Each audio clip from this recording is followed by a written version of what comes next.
Salut à tous, le journal du foot de ce mercredi 6 janvier. Marcus Rashford dépasse Kylian Mbappé. Si l'on en croit l'Observatoire du football CIES, l'attaquant de Manchester United serait devenu le joueur le plus cher de la planète football, détrônant au passage un certain Kylian Mbappé, dont la valeur est en chute libre pour une raison assez simple, la durée de son contrat qui diminue. L'attaquant de Manchester United vaudrait aujourd'hui 165 millions d'euros. Erling Haaland apparaît en deuxième position avec une valeur potentielle de 150 millions d'euros environ.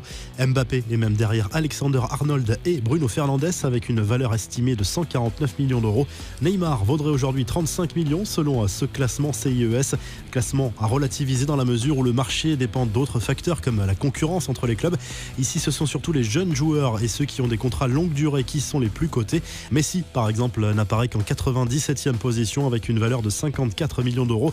C'est pire pour Ronaldo, 131e avec une valeur de 47 millions. Mauricio Pochettino n'a pas échappé aux questions sur l'avenir de Lionel Messi.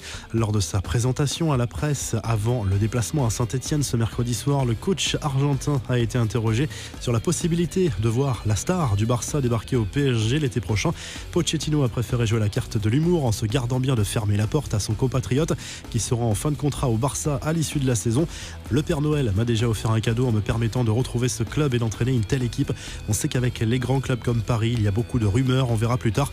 Nous n'avons pas encore parlé de tout ça. Ce que je peux vous dire, c'est que n'importe quel grand joueur est le bienvenu ici à lâcher le nouvel entraîneur parisien. En coulisses, il se murmure que le nouveau technicien du PSG veut déjà faire venir Christian Eriksen cet hiver. Principal atout, il a eu l'international danois sous ses ordres à Tottenham.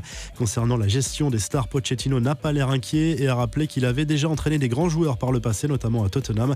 Il a expliqué par ailleurs qu'il voulait que son équipe gagne avec la manière. Nous allons essayer de jouer un bon football, pas seulement de gagner, mais de jouer avec style, a promis l'ancien coach des Spurs. Les autres infos et rumeurs du mercato, le Barça ne lâche pas Antoine Griezmann. Selon les informations du quotidien catalan Sport, la direction du Barça n'a pas prévu de se séparer du champion du monde cet hiver, contrairement à ce que laissent entendre certains médias. L'international français reste persuadé qu'il va s'imposer au Barça, même s'il n'est pas toujours titulaire sous les ordres de Ronald Koeman. Mesut Özil, lui, pourrait s'envoler pour les États-Unis. Placardisé par Arsenal, le milieu de terrain allemand serait en discussion actuellement avec l'équipe de Major League Soccer de DC United.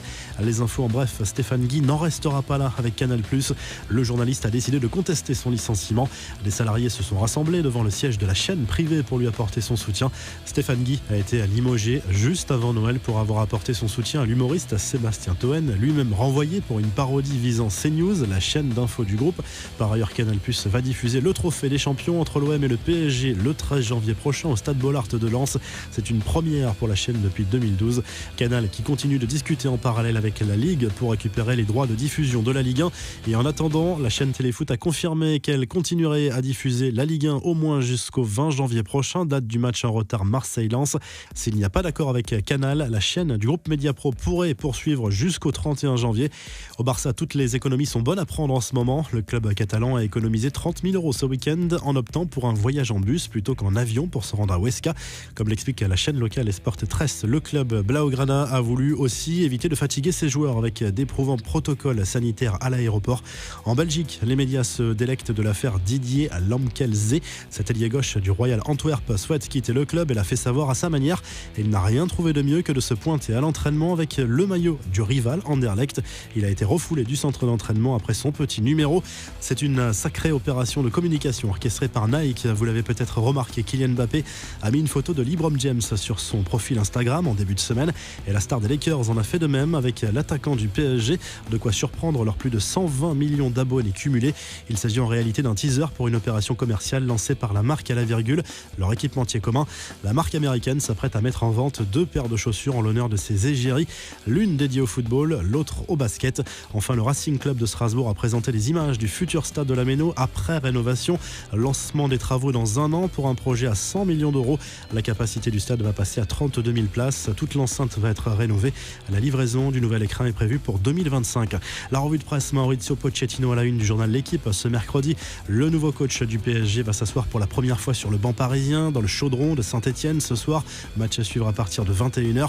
Il pourrait y avoir une surprise dans la première compo de Pochettino en l'absence de Neymar. Verratti pourrait évoluer en numéro 10. En Espagne, Marca se penche à nouveau sur l'avenir de Sergio Ramos. Gros dossier du moment.